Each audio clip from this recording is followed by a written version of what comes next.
नमस्कार। यो समाचारमा स्वागत छ। म कुलचन्द्र विष्ट। म शशि नेपाल। सुरु गरौँ अहिलेसम्मका प्रमुख समाचारबाट।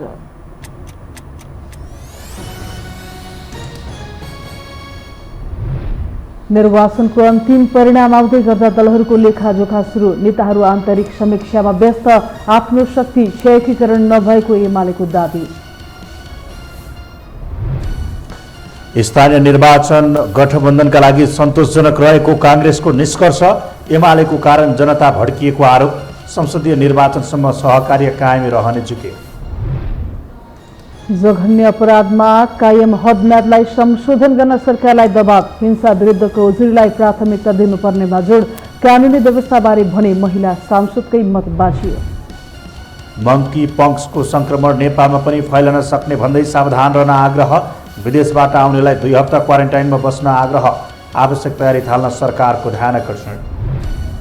र रुससँग युद्ध विराम नगर्ने युक्रेनको अडान। अव्यावहारिक युद्ध विरामले अझ ठूलो रक्तपातपूर्ण अवस्था आउने जेलेन्स्कीको जिकिर। पूर्वी युक्रेनमा रुसको बमबारी कायमै।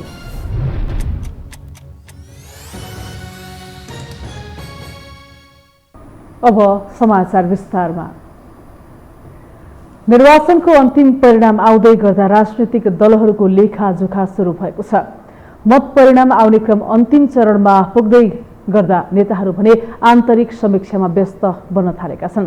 यसैबीच प्रमुख प्रतिपक्षी नेकपा एमाले आफ्नो शक्ति क्षयीकरण नभएको दावी गरेको छ। हालसम्म नेपाली कांग्रेसले 321 स्थानमा पालिका प्रमुख जितेको छ। यस्तै नेकपा एमाले 149, माओवादी केन्द्रले 120, नेकपा एकीकृत समाजवादीले 18, जनता समाजवादी पार्टी जसपाले 29 र लोकतान्त्रिक समाजवादी पार्टी लोसपाले 15 स्थानमा जितेका छन्। यस्तै स्वतन्त्र लगायत साना दलले 29 स्थानमा जित हासिल गरेका छन्।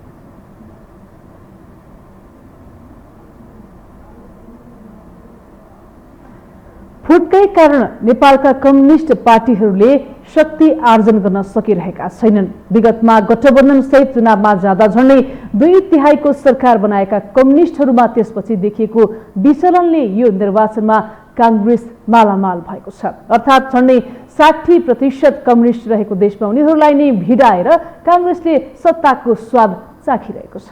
एक रिपोर्ट। वैशाख 30 मा भएको स्थानीय तह निर्वाचनको अधिकांश पालिकामा अन्तिम मत परिणाम आउने क्रम जारी छ, जसमा नेपाली कांग्रेस पहिलो दल बनेको छ भने फुटको शिकार बनेको एमाले दोस्रोमा खुम्चिएको छ। गत स्थानीय तह निर्वाचनमा 294 स्थान जितेको एमाले अहिले लगभग 90 सिट गुमाउने स्थितिमा देखिएको छ। यता विगतमा 106 सिट जितेको माओवादीले भने झन्डै 16 सिट सुधार गरेको छ भने एमाले फुटेर बनेको एकीकृत समाजवादीले पनि 19 सिट हात पार्ने स्थिति देखिएको छ। यो तथ्याङ्कलाई विश्लेषण गर्दा पनि कम्युनिस्टहरूको फुटको कारण कांग्रेसलाई 54 सिट फाइदा भएको छ। माओवादीले आफ्नो स्थान केही सुधार गरे पनि कांग्रेसलाई नै बढी फाइदा पुगेको पछिल्लो स्थिति एकीकृत समाजवादी र एमालेलाई भने खासै फाइदाजनक देखिएको छैन।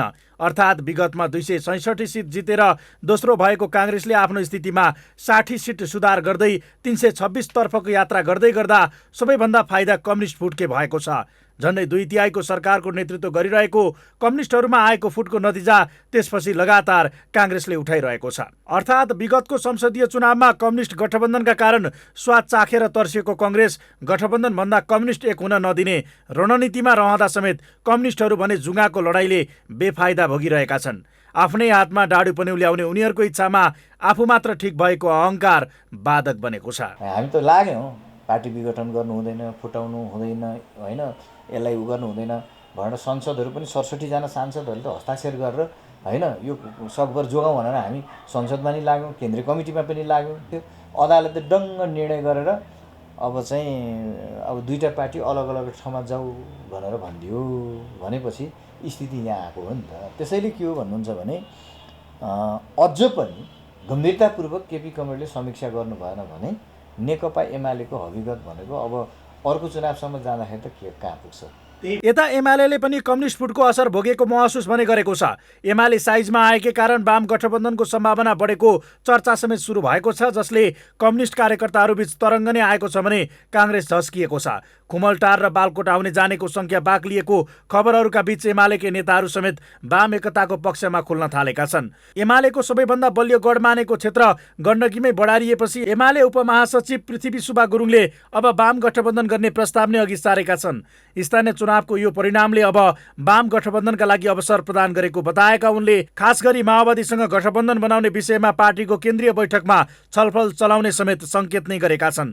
यता अर्का नेता घनश्याम भुसालले पनि वाम एकता नभए देशबाट कम्युनिस्ट नै सकिने खतरा औँल्याएका छन्। पहिल्यैबाट वाम एकताको पक्षमा रहेका उनी जस्तै अन्य नेताले समेत यो हारको समीक्षा गर्न शीर्ष नेतृत्वलाई आग्रह नै गरेका छन्। तर अध्यक्ष केपी शर्मा ओली सहितका उनका वरिपरिका नेताहरूको भने घमण्ड अझै कम भएको छैन। त्यो पोखरामा माधव नेपालीजीले जित्नु भएको र त्यो धनराजीले जित्ने भनेको जित्नुभयो भने जित्नु होला, त्यो त कङ्ग्रेस सहित गठबन्धनको भोट हो नि त, त्यसमा उहाँको अंश छ, त्यति मात्र न हो। भनेपछि त्योभन्दा बढी त हैसियत केही पनि, यो त जितौरी पाएको हो। म अहिलेदेखि नै त्यही भन्दैछु माधव नेपालको सन्दर्भमा, जो माओवादी साइज हो। किनभने माओवादी यदि एक्लै रह्यो भने घाममा सुकाउनु भने माओवादीको पनि देखिन्छ हालत। कति सिट गुम्यो, अब सिट थप्नको लागि आजदेखि टोपी हातमा लिएर चाहिँ गठबन्धन बनाउनु दौडिनुपर्छ भने ठान्दैन एमाले फेरि पनि विचार अगाडि नै राख्ने हो। हामी फेरि पनि के मान्यता राख्छौँ भने अब दुई भागमा पोलराइज हुनुपर्छ, समाजवादको बाटोतिर जाने हो कि गैर समाजवादी बाटोतिर जाने हो। हुन त माओवादी र एमाले दुवै पक्षले लोकतन्त्र बचाउनका लागि विचार मिलेको पार्टीसँग आवश्यक परेको खण्डमा गठबन्धन हुने कुरालाई नकारेका छैनन्। त्यस्तै एमाले पनि गठबन्धन र पार्टीको फुट नै हारको मुख्य कुरा भएको अस्वीकार गरेको छैन। तर विगतमा टेस्ट भइसकेको एकता नटिकेको कारण देखाउँदै एमाले नै झुक्नुपर्ने माओवादीको आशय छ भने एमाले अझै पनि बाहिर भने आफू बाग्ने भएको अभिव्यक्ति दिइरहेको छ। अर्को दल एकीकृत समाजवादीले भने गठबन्धनप्रति आशंका सुरु गरे पनि एमाले उसलाई दलको हैसियत दिने पक्षमा समेत छैन। यही भुमरीको जालोमा फँसेका कम्युनिस्टहरूको फाइदा भने अन्तत्वगत्वा काङ्ग्रेसलाई पुगिरहेको छ। नेपाली काङ्ग्रेसका प्रवक्ता डाक्टर प्रकाश शरण महतले स्थानीय तह सदस्य निर्वाचन काङ्ग्रेस र गठबन्धन दलहरूका लागि सन्तोषजनक रहेको बताउनु भएको छ। उहाँले पार्टी र गठबन्धनमा रहेका दलहरूका लागि निर्वाचन सन्तोषजनक रहेको बताउनु भएको हो। उहाँले तालमेल गरेर प्रतिस्पर्धा गरेका ठाउँमा गठबन्धनका दलहरूले ठूलो सफलता हात पारेको दावी गर्नुभयो। उहाँले स्थानीय तह निर्वाचन स्वतन्त्र र निष्पक्ष रूपमा सम्पन्न भएको पनि बताउनुभयो। प्रवक्ता महतले स्थानीय तह सदस्य निर्वाचनमा समग्रमा गठबन्धन दलहरूसहित निकै ठूलो अग्रता कायम गर्न सफल भएको स्पष्ट पार्नुभयो। आफैले पनि यो निर्वाचनमा धेरै ठुलो सफलता हासिल गरेको छ र तालमेल सहित हामीले निर्वाचनको परिणामलाई हेर्ने हो भने पनि सहयोगी दलहरूले पनि उल्लेख्य सफलता हासिल गरेको हामीले महसुस गरेको छौँ। प्रवक्ता महतले काठमाडौँमा राजनीतिक दल पराजय उन्मुख हुनुको कारण नेकपा एमाले विगत 5 वर्षमा गरेको कामहरूको कर्तुत भएको जिकिर गर्नुभयो।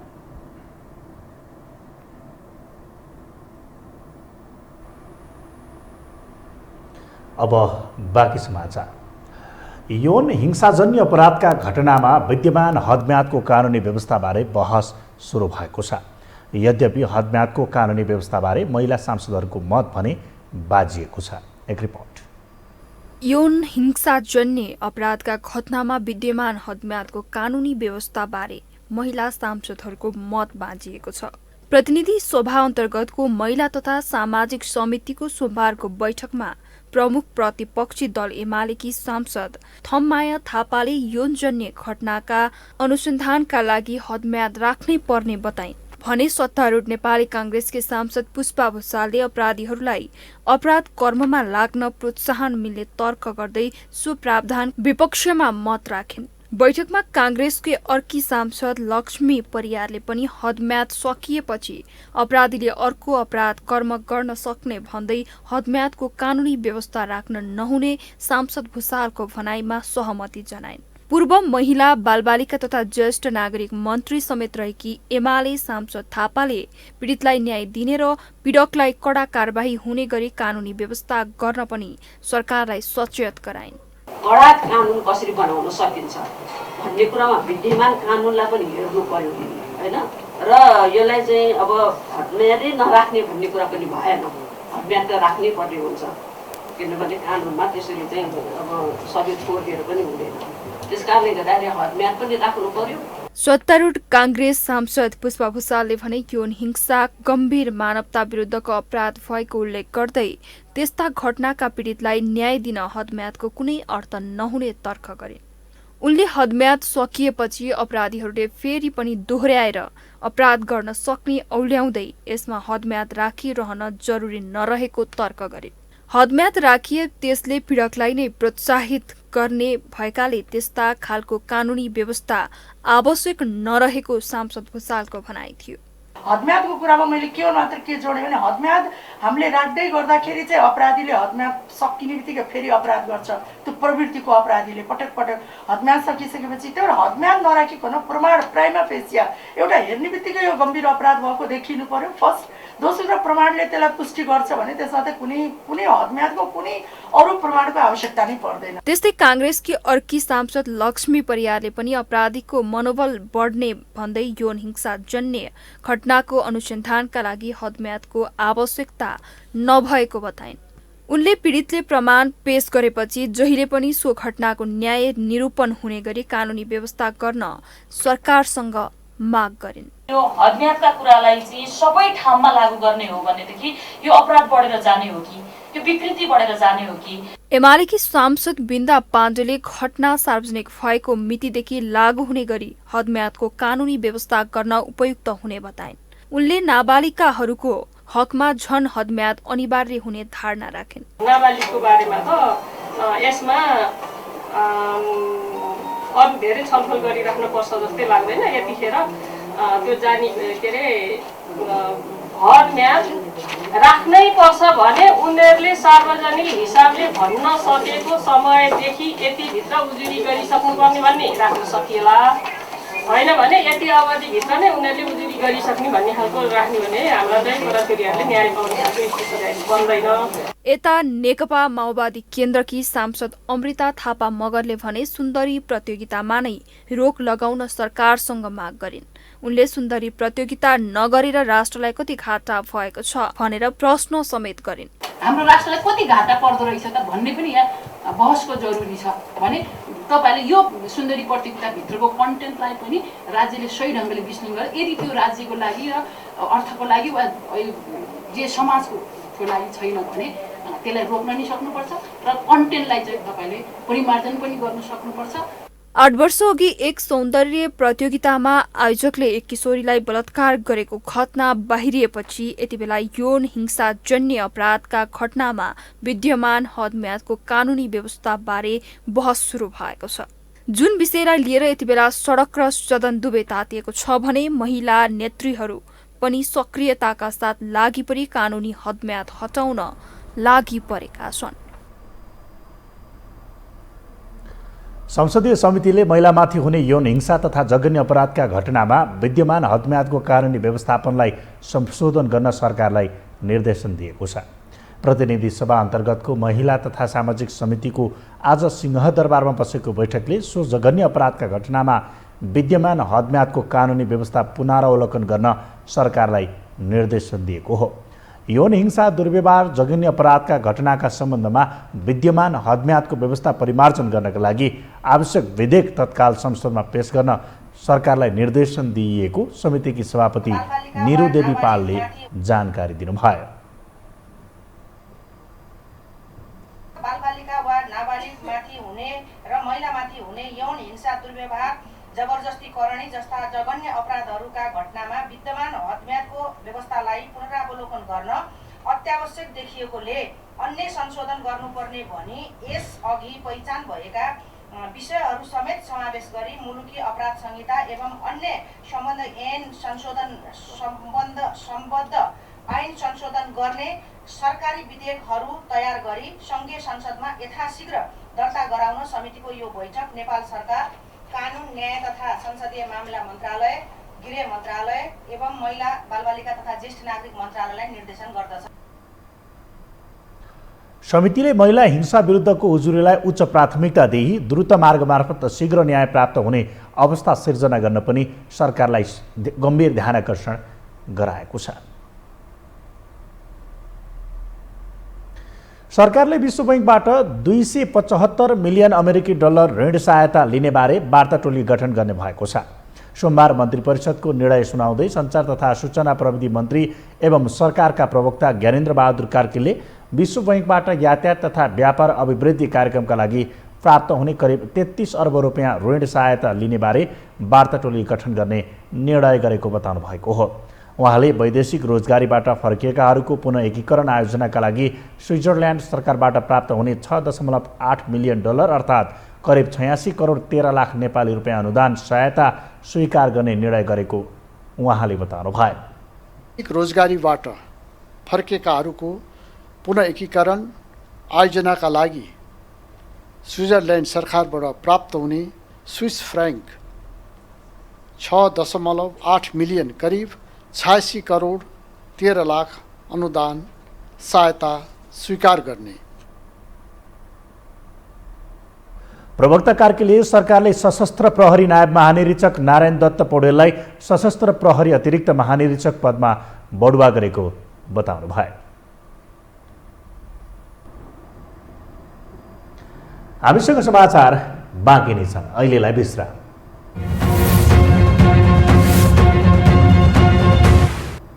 विश्रामपछि स्वागत छ। अब बाँकी समाचार। मध्य प्रदेशका नवनिर्वाचित जनप्रतिनिधिहरूले पद तथा गोपनीयताको शपथ लिएका छन्। साथै उनीहरूले आगामी दिनमा जनताको सेवामा कटिबद्ध रहने प्रतिबद्धता पनि जनाएका छन्। वैशाख 30 गते भएको स्थानीय निर्वाचनमा विजय भएका सर्लाहीका 20 वटा स्थानीय तहका नवनिर्वाचित प्रमुखहरूले शपथ ग्रहण गरेका छन्। स्थानीय तह सदस्य निर्वाचन 2079 मा जिल्लाको 9 वटा नगरपालिका र 11 वटा गाउँपालिकामा निर्वाचित पालिका प्रमुखहरूलाई मुख्य निर्वाचन अधिकृत एवं जिल्ला न्यायाधीश ध्रुव कुमार पियाले पद तथा गोपनीयताको शपथ ग्रहण गराएका हुन्। जिल्लामा निर्वाचित भइसकेका 20 वटै पालिकाका प्रमुखहरूमध्ये मलङ्गवा नगरपालिकाको प्रमुख नागेन्द्र प्रसाद यादव, ईश्वरपुर नगरपालिकाको प्रमुख मनोज कुमार आचार्य, कविलासी नगरपालिकाको प्रमुख ब्रह्मदेव राय, गौडेता नगरपालिकाको प्रमुख देवेन्द्र यादव, बरहथवा नगरपालिकाकी प्रमुख कल्पना कुमारी कटुवाल, बलरा नगरपालिकाको प्रमुख रामाशंकर प्रसाद कुशवाहा, बागमती नगरपालिकाको प्रमुख भरत कुमार थापा, लालबन्दी नगरपालिकाको प्रमुख वासुदेव अधिकारी, हरिपुरवा नगरपालिकाको प्रमुख विनोद शाह तेली र हरिवन नगरपालिकाको प्रमुख रमेश बुढाथोकीले शपथ लिएका हुन्। त्यस्तै कौडेना गाउँपालिकाको प्रमुख रूपेश कुमार चक्रघट्टा, गाउँपालिकाको प्रमुख कृष्ण कुमार यादव, चन्द्रनगर गाउँपालिकाको प्रमुख राजकुमार महतो, धनकौल गाउँपालिकाको प्रमुख राम आश्रय शाह, पर्सा गाउँपालिकाको प्रमुख धीरेन्द्र राय, बसबरिया गाउँपालिकाको प्रमुख राम सिंहासन राय, ब्रह्मकुमारी गाउँपालिकाको प्रमुख राम पदारथ शाह तेली, रामनगर गाउँपालिकाको प्रमुख राजाबाबु यादव र विष्णु गाउँपालिकाको प्रमुख जवाहरलाल यादवले पद तथा गोपनीयताको शपथ लिएका हुन्। सो अवसरमा उनीहरूले जनताको पक्षमा काम गर्ने प्रतिबद्धता जनाएका थिए। बरफ जस्तो नगरपालिकाबाट नगरवासीले जुन किसिमको एउटा स्नेह माया र सम्मानको साथ मलाई यस ठाउँमा पुर्याउन कोसिस गर्नुभएको छ, उहाँहरूप्रति सम्मान र आभार प्रकट गर्दै भोलिका दिनमा उहाँहरूको विश्वासलाई म अगाडि बढाएर पक्कै पनि महिला नेतृत्वहरू, महिलाहरूले चाहिँ देशको मुहार फेर्नमा उहाँहरूको एकदमै अमुक भूमिका रहनेछ भन्ने कुरामा म सम्पूर्ण जनताले त्यो विश्वासको भावना भोलिको दिनमा पक्कै पनि लिनेछन् भन्ने विश्वासको साथ काम गर्नको लागि चाहिँ पहिलेको भन्दा पनि झन् उत्साहपूर्वक ढङ्गले इमान्दारीपूर्वक र मेहनतको साथ काम गर्नेछु भन्ने म प्रतिबद्धता व्यक्त गर्दछु। सोही अवसरमा मध्य प्रदेश सांसद श्यामपरी देवी र उनका श्रीमान रामलखन दासले नवनिर्वाचित पालिका प्रमुखहरूलाई सफल कार्यकालको शुभकामना दिँदै दोस्सल्ला ओढाएर सम्मान गरेका छन्। नवनिर्वाचित पालिका प्रमुखहरू सँगै स्थानीय निर्वाचनमा अहोरात्र खटेर निर्वाचन सम्बन्धी पल पलको हरेक खबरहरू सम्प्रेषण गरेर जनतालाई सुसूचित गरेको भन्दै सर्लाही जिल्लाका क्रियाशील पत्रकारहरूलाई समेत दोस्सल्ला ओढाएर सम्मान गरेका छन्। कार्यक्रममा प्रमुख जिल्लाधिकारी र प्रमुख निर्वाचन अधिकृतले जनप्रतिनिधिहरूले जनताको पिरमर्का बुझेर पालिकाको काम कारबाही अगाडि बढाउने विश्वास व्यक्त गरे। एउटा सङ्घीयताको जुन एउटा अभ्यास गर्न गइरहेका छौँ, स्थानीय तहहरूलाई धेरै अधिकारहरू दिएको छ। ती अधिकारहरू कार्यान्वयन गरेर जनताको घर दैलोमा सेवा सुविधाहरू, जनताको घर दैलोमा सर्भिस डेलिभरी गर्नलाई यहाँहरू सक्षम हुनुहुन्छ हुनेछ मलाई भन्ने लागेको छ। मलाई कुनै कुनै दलको मात्रै नेता रहनु भएको छैन।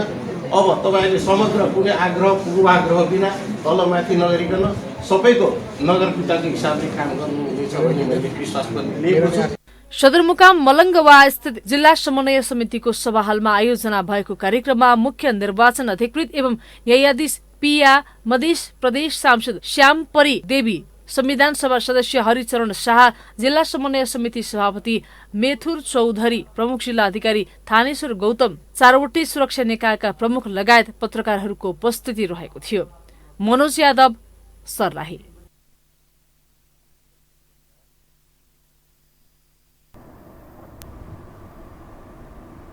मंकी पक्सको संक्रमण फैलिन सक्ने भन्दै सरकारले विशेष सावधानी अपनाउन आम नागरिकहरूलाई आग्रह गरेको छ। अहिले विश्वमा मंकी पक्सको संक्रमण फैलिरहेकाले नेपालमा पनि सम्भावित खतरा हुन सक्ने भन्दै त्यसतर्फ सचेत रहन स्वास्थ्य सतर्कता अपनाउन आग्रह गरेको हो। स्वास्थ्य तथा जनसङ्ख्या मन्त्रालयका सहप्रवक्ता डाक्टर समीर कुमार अधिकारीले मंकी पक्सको संक्रमणबाट बस्न व्यक्तिगत सरसफाई र क्वारेन्टाइनमा बस्ने कुरालाई ध्यान दिनुपर्ने बताउनुभयो। उहाँले विदेशबाट आउने नेपाली नागरिक र विदेशी नागरिकले कम्तीमा 2 हप्ता अनिवार्य क्वारेन्टाइनमा बस्ने, सकेसम्म बाहिरी कुनै पनि सामानहरू नछुने र छोइहाले साबुन पानीले तत्काल सफा गर्नुपर्ने बताउनुभयो। त्यस्तो सम्भावित जोखिम भएका ठाउँहरूबाट आउनुभएको छ आफन्तहरू अथवा आफ्नो सम्पर्कमा रहेका साथीभाइ, इष्टमित्र, पेसा व्यवसायसँग संलग्न भएको व्यक्तिहरू आउनुभएको छ भने उहाँहरूलाई केही समयका लागि अलग बसिदिने। हामीले 2 हप्तादेखि 3 हप्ताको कुरा गर्छौँ किनभने यसो सर्ने अवधि त्यति हुन्छ। कमसेकम 2 हप्ता त्यसरी क्वारेन्टाइनमा बसिदिनु भयो भने उहाँलाई सङ्क्रमण छ भने पनि लक्षण त्यही बिचमा थाहा हुन्छ र उहाँले सार्न सक्ने अवधि पनि त्यही भित्रको हुने भएको हुनाले त्यो सबैभन्दा बढी महत्त्वपूर्ण रहन्छ। अर्को भनेको व्यक्तिगत सरसफाइको कुराहरू बढी महत्त्वपूर्ण रहन्छ। हामीले कुनै पनि चिजहरू सकेसम्म नछुने, छोइहालिएको अवस्था भयो भने साबुन पानीले हात धुने अथवा सेनिटाइजरको प्रयोग गर्ने गर्यो भने हाम्रो सम्पर्कमा त्यसरी आएको छ भाइरस भने त्यो भाइरस निष्क्रिय भएर जान्छ। सहप्रवक्ता अधिकारीले मंकी पक्स शरीरमा प्रवेश गरेपछि फोका उठ्ने, बिमिरा आउने, ज्वरो आउने र ग्रन्थीहरू सुन्निने जस्ता समस्या देखा पर्ने बताउनुभयो। राष्ट्रिय सभामा सांसदहरूले यो संक्रमण नेपाल भित्रन नदिन सरकारको ध्यान आकर्षण गराएका थिए।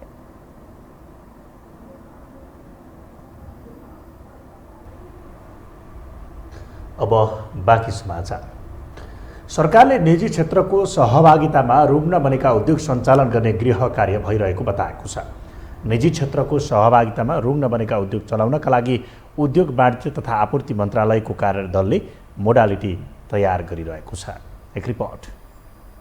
उद्योग वाणिज्य तथा आपूर्ति मन्त्री दिलेन्द्र प्रसाद बडुले तत्काल स्वदेशी वस्तुको उत्पादन रोजगारी बढाउनका लागि निजी क्षेत्रको सहभागितामा सरकारले रुग्न बनेका उद्योग सञ्चालन गर्ने गृह कार्य भइरहेको बताएका छन्। सोमबार नेपाल उद्योग परिसंघले काठमाडौँमा आयोजना गरेको मेक इन नेपाल स्वदेशी समिट 2022 सम्मेलनमा बोल्दै मन्त्री बडुनले निजी क्षेत्रको उत्साहजनक सहभागिता सरकारले अपेक्षा गरेको मन्त्री बडुले बताए। रुग्न बनेका उद्योग चलाउनको लागि मन्त्रालयको कार्यदलले मोडालिटी तयार गरिरहेको बताए। मन्त्री बडुले रुग्न बनेका उद्योग सञ्चालन गर्ने निजी क्षेत्रलाई दिँदा मुलुकभित्र उद्योगमा वृद्धि, उत्पादन र रोजगारी वृद्धि तत्काल हुन सक्ने उल्लेख गरे। मन्त्री बडुले विगतमा सरकारले ल्याउने नीति तथा कार्यक्रम र बजेटमा रुग्न उद्योग सञ्चालन गर्ने कार्यक्रम आए पनि अहिलेसम्म कार्यान्वयनमा भने आउन नसकेकाले अब कार्यान्वयन गरेर सरकार अगाडि बढ्ने बताए। हामी आफ्नो स्वदेशी उत्पादन बढाउनै पर्छ, यसले स्वदेशी रोजगार बढाउनै पर्छ हाम्रो अर्थतन्त्रलाई उकास्नका निमित्त, र निर्यात सक्दो बढाउनु पर्छ। आयात कम गर्ने र निर्यातलाई प्रोत्साहित गर्ने हाम्रा आर्थिक नियमहरू, मौद्रिक नियमहरू यो कहाँ के त्रुटि छ, कहाँ सुधार गर्नुपर्छ यसका बारेमा हामी पटक पटक बसेका छौँ। सिआइएनएका अध्यक्षजीलाई पनि भन्न चाहन्छु, सिआइएनएको पुरै ग्रुपसित, सिआइएनए ग्रुपसित, एफएनसिसिआईहरूसित, साना उद्योग र मझौला उद्योगका उद्यमीहरूसित हामी पटकपटक बसेका छौँ। मन्त्री बडुले अहिले मुलुकको अर्थतन्त्र सकारात्मक नभएको बताए। उनले पछिल्लो समय रुस र युक्रेन युद्धको कारण विश्व अर्थतन्त्र नै चुनौतीको सामना गर्नु परेकाले नेपालमा पनि त्यसको प्रभाव देखिएको बताए। त्यस्तै नेपाल उद्योग परिसंघका अध्यक्ष विष्णु अग्रवालले मुलुकमा औद्योगिक क्रान्ति गर्न नसक्दा अर्थतन्त्रले चुनौती भोग्नु परेको बताए। उनले विश्वका अन्य देशले 3वटा क्षेत्रमा क्रान्ति गर्दा समेत नेपालले औद्योगिक क्रान्ति पूरा गर्न नसकेको बताए। अध्यक्ष अग्रवालले पछिल्लो समय मुलुक स्वदेशी मुद्रा सञ्चितको दबावमा रहेको बताए। उनले उद्योगी तथा व्यवसायीहरूले उद्योगमा लगानी गर्न खोज्दा समेत पुँजी अभावको समस्या भोग्नु परेको बताए। अग्रवालले लगानी गर्ने पुँजी समेत नपाउँदा निजी क्षेत्रको मनोबल कमजोर भएको बताए। विकासशील राष्ट्रले भोगेका समस्या आज हामीहरूको अगाडि छ। हामी विदेशी मुद्रा सञ्चितको दबावमा छौँ। लगानीका लागि पुँजीको अभाव छ। लगानी अभाव हुँदा निजी क्षेत्रको मनोबल कमजोर भएको छ। उत्पादन बढ्न सकेको छैन र रोजगारीको अवसरमा वृद्धि पनि हुन सकेको छैन। फेरि यो जुन स्थिति छ आज नेपालले मात्रै भोगिराखेको छैन, कुनै न कुनै बेलामा सबै विकासशील मुलुकलाई यो स्थिति भोग्नु परिराखेको छ। अध्यक्ष अग्रवालले नेपालमा आन्तरिक र बाह्य लगानी प्रबन्धनको नीति निर्माताको सोच नियन्त्रणमुखी होइन, खुल्ला र सहजीकरण गर्नेतर्फ केन्द्रित हुनुपर्ने बताए। उनले यस्तो नीति भएमा देशमा दिगो आर्थिक विकासको आधार तयार गर्न सकिने बताए। बलात्कार आरोपी मनोज पाण्डेमाथि अनुसन्धान गर्न प्रहरीले अदालतबाट म्याद लिएको छ। सौन्दर्य प्रतियोगितामा सहभागी एक युवतीलाई बलात्कार गरेको आरोपमा पक्राउ परेका पाण्डेमाथि थप अनुसन्धानका लागि म्याद लिन प्रहरीले उनलाई आज काठमाडौँ जिल्ला अदालत पुर्याएको थियो। जिल्ला अदालतले अनुसन्धानका लागि 5 दिनको म्याद दिएको जनाइएको छ। उनीमाथि सौन्दर्य प्रतियोगितामा सहभागी युवतीले सामाजिक सञ्जाल मार्फत आफूमाथि 6 महिनासम्म बलात्कार गरेको आरोप लगाएकी थिइन्। त्यसपश्चात पाण्डेलाई पक्राउ गरी कानुनअनुसार कारबाही गर्न सडक सदन र सामाजिक सञ्जालबाट तीव्र दबाव आइरहेको थियो। अब पालो आर्थिक समाचारको।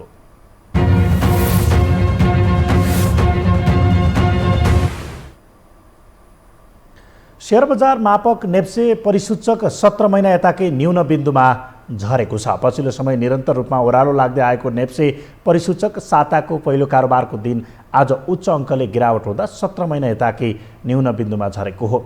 साताको पहिलो कारोबारको दिन आज नेप्से परिसूचक 34.21 अङ्कले घटेर 2200.88 बिन्दुमा झरेको छ।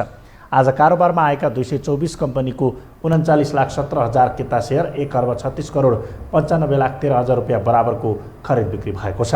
नेप्से परिसूचक उच्च अङ्कले गिरावट आए पनि अघिल्लो कारोबारको तुलनामा कारोबार रकम भने बढेको छ।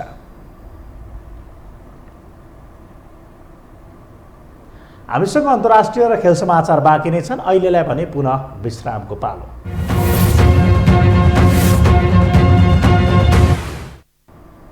विश्रामपछि पुनः स्वागत छ। अब पालो अन्तर्राष्ट्रिय समाचारको।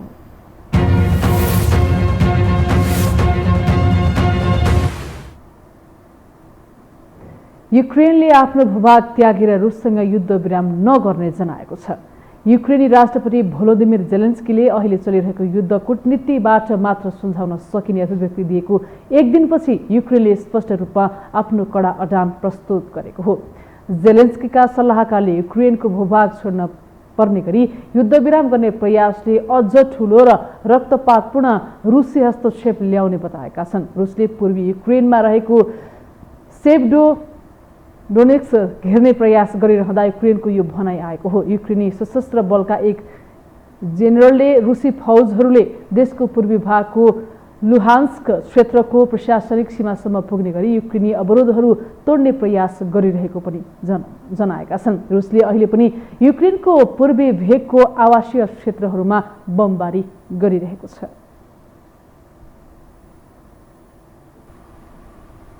अब पालो खेलकुद समाचारको।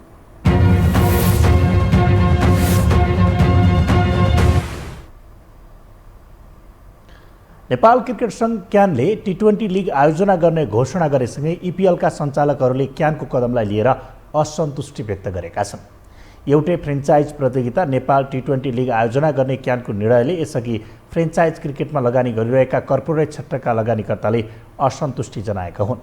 उनीहरूले फ्रेन्चाइज क्रिकेटमा ठूलो लगानी गरिसकेको बताउँदै कर्पोरेट क्षेत्रका लगानीकर्ताले प्रतियोगिताको निरन्तरताको माग गरेका हुन्। यो EPL संसारकै 5th लार्जेस्ट लिग र नन टेस्ट प्लेइङ नेसनमा वी आर नम्बर 1 लिगको जुन हामीले र्याङ्किङ पायौँ त्यो त्यतिकै बसेर पाएको र्याङ्किङ होइन र त्यो र्याङ्किङ आज हामी गुमाउँदै रहेछौँ कि यो राष्ट्र यो र्याङ्किङ हाम्रो गुमाउँदा हामी आगेदेखि र हामी यति धेरै कर्पोरेट सेक्टरका हामी जो प्रमोटरहरू हामी छौँ कि अब हामी त्यतिकै हामी हातमा दही जमाएर बस्छौँ सुडी जस्ट गिभ अप के नभयो हाम्रो यो वर्षौंको मेहनत हाम्रो यो करोडौँ रुपियाँको इन्भेस्टमेन्ट अब त्यतिकै जाओस्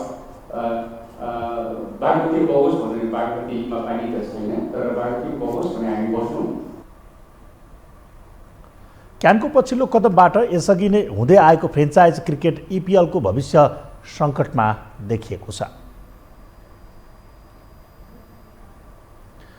एन्फा चुनाव नजिकिएसँगै उम्मेद्वारहरूको अनुहार पनि थपिँदै गएको छ। गत शुक्रबार वरिष्ठ उपाध्यक्ष पङ्कज नेम्वाङले अध्यक्ष पदका लागि उम्मेदवारी घोषणा गरेसँगै सोमबार पनि अध्यक्षका लागि 2 अनुहार थपिएका छन्। एक रिपोर्ट। एन्फामा निर्वाचनको माहौल बन्दै गर्दा उम्मेद्वारहरू राष्ट्रिय राजनीतिको झल्को दिने गरी प्रस्तुत भइरहेका छन्। उम्मेद्वारहरू एक अर्काप्रति कटाक्ष बाणीका साथ खनिएका छन्। वरिष्ठ उपाध्यक्षले अध्यक्षलाई भ्रष्टाचारीको संज्ञा दिइरहँदा भ्रष्टाचार भएको भए त्यसको हिस्सा कार्य समितिका पदाधिकारी पनि हुने संस्थापन पक्षको अभिव्यक्ति छ। गत चुनावमा पनि चेन्ज एन्फाको नारा लिएर अध्यक्ष बनेका कर्मा छिरिङ शेर्पाले यसपटकको निर्वाचनमा पनि आफ्नो दावेदारी पेश गरे। सोमबार राजधानीमा एक कार्यक्रम गर्दै शेर्पाले प्यानलसहित उम्मेदवारीको घोषणा गरेका हुन्। पछिल्लो 4 वर्षे कार्यकालमा आफूलाई विकासको पक्षमा काम गर्न बाधा हाल्नेहरू अहिले चुनावमा पनि आफू विरुद्ध लागेको आरोप शेर्पाले लगाएका छन्। आर्थिक अनियमितता चरम अवस्थामा पुर्याएको र भ्रष्टाचारमा शून्य सहनशीलता विपरीत काम गरेको आरोप लागिरहँदा शेर्पाले पूर्वाध्यक्षलाई इङ्गित गर्दै फुटबललाई आफ्नो घर चलाउने माध्यम नबनाउन आग्रह गरे। यो विकास रोक्ने केही तत्त्वहरू विरोध गरेर फुटबलको विकास हुँदैन। मलाई जहाँसम्म लाग्छ फुटबलले चिन्नेछन्, अब आउने निर्वाचनमा चिन्नेछन्। किन कसरी चिन्नेछन् भन्दाखेरि कुन व्यक्तिले कुन फुटबलमा विकास गर्छ।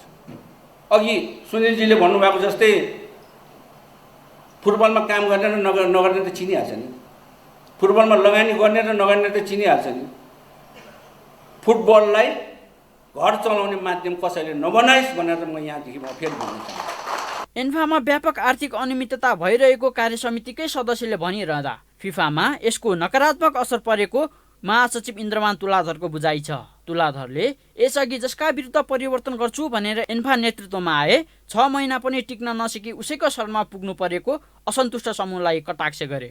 फाइनान्सियल रेस्ट्रिक्सनका कुराहरू उहाँले गर्नुभएको छ। एन्फा आर्थिक रूपले अहिले केही प्रतिबन्धमा छ भन्ने विषय यो हामी सबैलाई थाहा भएको विषय हो। र किन छ त रेस्ट्रिक्सनमा भन्दाखेरि उहाँको चाहिँ जिम्मेवारी छैन यो रेस्ट्रिक्सन ल्याउनुमा। अध्यक्षज्यू परिवर्तनका लागि भनेर आउनुभयो, हामीले साथ दियौँ। हामी त त्यति बेला संस्थापन पक्ष थियौँ। उहाँले परिवर्तनका कुराहरू उठाउनु हो, हामीले साथ दिएर परिवर्तन पक्षधरहरू 6 महिनामै विस्तृत जसका विरुद्ध परिवर्तन बन्नुभयो उहीतिर राजनीति।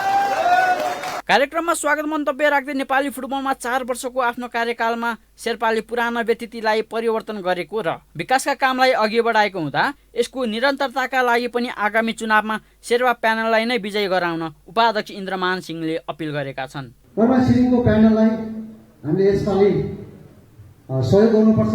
किन भन्दाखेरि जुन उहाँले 4 वर्ष नेपाली फुटबलको लागि एउटा फुटबल विकासको लागि उहाँले परिवर्तन गर्नुभएको छ, त्यो काम बाँकी कामहरूलाई अझै अगाडि बढाउन र नेपाली फुटबललाई अझै एउटा चेन्ज गरेर एउटा नेपाली फुटबललाई अझै अगाडि बढाउनको निमित्त पनि कर्मा छिरिङ शेर्पा र उहाँहरूको प्यानललाई चाहिँ साथ दिनुपर्छ भन्ने मेरो मान्यता छ।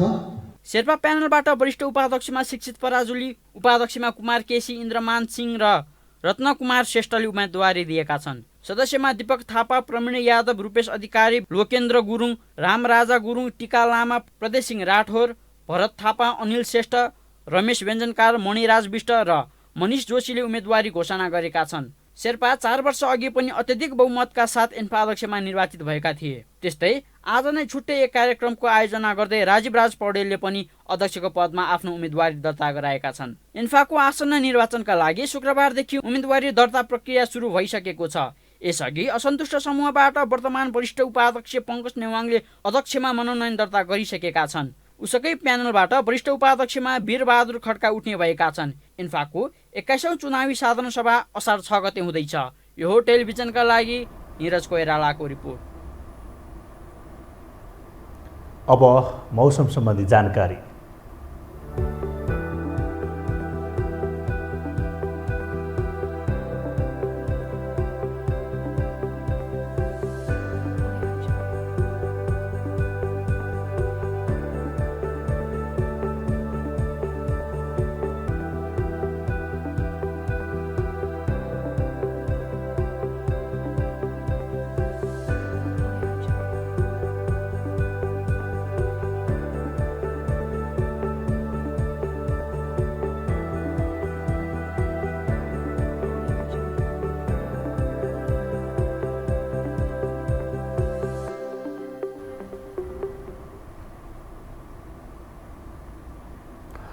मौसम सम्बन्धी जानकारीसँगै हामी यो समाचारको अन्त्यमा आइपुगेका छौँ। बिदा हुनु अघि प्रमुख समाचार पुनः एकपटक।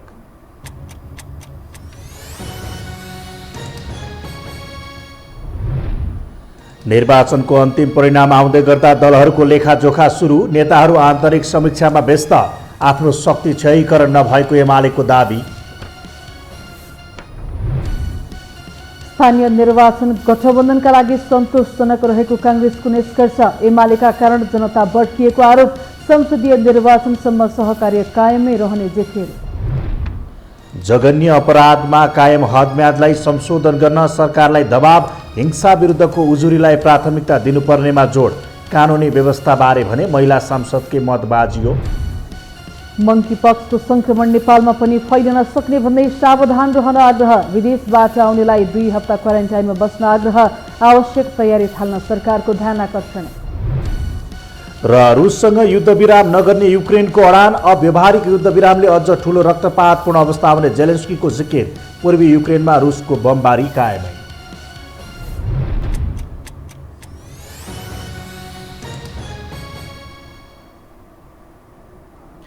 हवस् त यो समाचार सकियो। समाचार बुलेटिनका साथै यो टेलिभिजनका सम्पूर्ण कार्यक्रम यो टेलिभिजन.com, यो खबर.com, युट्युब र फेसबुकमा पनि पढ्न र हेर्न सक्नुहुनेछ। मोबाइलमा यो टिभी एप डाउनलोड गरी हामीलाई प्रत्यक्ष हेर्न सक्नुहुनेछ। तथ्यसहितको निष्पक्ष समाचार तथा मनोरञ्जनका लागि हेर्दै रहनुहोला यो टेलिभिजन। नमस्कार।